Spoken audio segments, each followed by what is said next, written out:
Cara menghilangkan was-was dalam hati. Assalamualaikum warahmatullahi wabarakatuh, sahabat Ridho Ilahi Channel yang baik hatinya.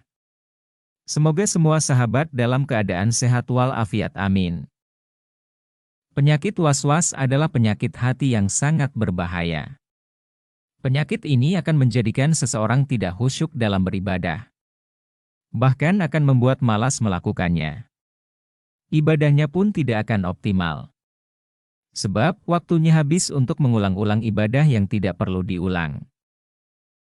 Dengan demikian, sudah seharusnya bagi setiap muslim untuk mewaspadai penyakit kronis ini. Sebab penyakit ini merupakan tentara setan dan harus segera ditumpas. Kalau tidak, penyakit ini akan semakin menancap dalam hati dan sulit hilang. Pada akhirnya, akan membuat empunya seperti orang tidak waras. Bagaimana tidak?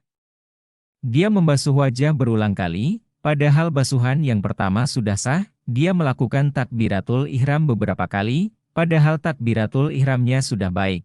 Dan dia membaca Fatihah tidak selesai-selesai, padahal bacaannya lumayan sempurna. Lalu, bagaimanakah cara mengobati penyakit was-was? Imam Ibnu Hajar Al-Haytami menjelaskan dalam kitabnya, Fatawa Al-Kubro Al-Fiqiyah, tips-tips menghilangkan penyakit was-was. Setidaknya, ada 6 cara untuk menaklukkan penyakit setan itu. Berikut caranya. Pertama, tidak menghiraukan. Obat terampuh untuk menumpas was-was adalah tidak menghiraukan ketika keraguan datang.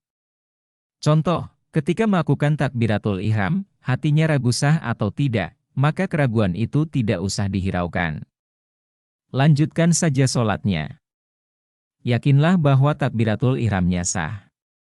Jika hal itu dilakukan, was-was sedikit demi sedikit akan hilang. Namun, apabila dituruti, maka was-was itu akan semakin bertambah dan bertambah sehingga akan membuat empunya seperti orang gila. Kedua, sadar bahwa was-was itu dari setan. Sebagaimana sudah maklum, setan adalah musuh bebuyutan kita. Mereka berusaha keras untuk menjerumuskan kita ke jalan yang dimurkai Allah. Oleh karena itu, mereka mengganggu kita saat kita beribadah. Menyelipkan keraguan dalam hati kita, sah tidak niat kita, sah tidak bacaan tahiyat kita dan seterusnya. Dengan demikian, jika was-was datang, sadarlah bahwa setan sedang mengganggu kehusyukan kita. Ketiga, tancapkan dalam hati bahwa agama Islam itu mudah. Orang yang was-was biasanya menganggap ibadah yang telah dilakukan tidak sah. Misal, dia menganggap niatnya tidak sah, bacaan Fatihahnya tidak sah dan seterusnya. Sehingga dia mengulang-ulang apa yang telah dia lakukan. Hal itu hanya menyusahkan dirinya. Sebab, Islam itu mudah.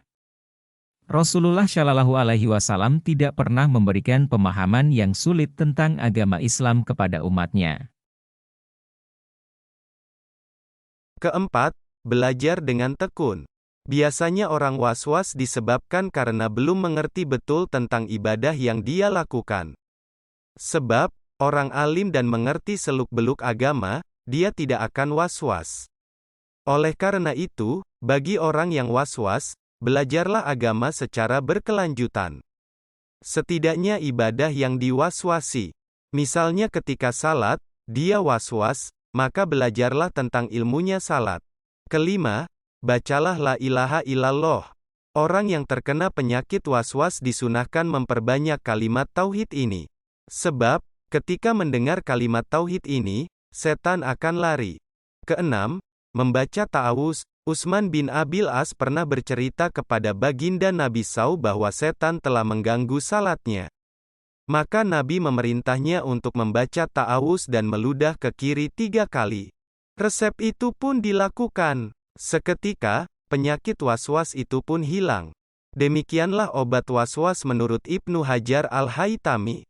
Semoga kita semua dapat mengamalkannya sehingga penyakit was-was hengkang dari hati kita. Sehingga kita dapat beribadah dengan khusyuk.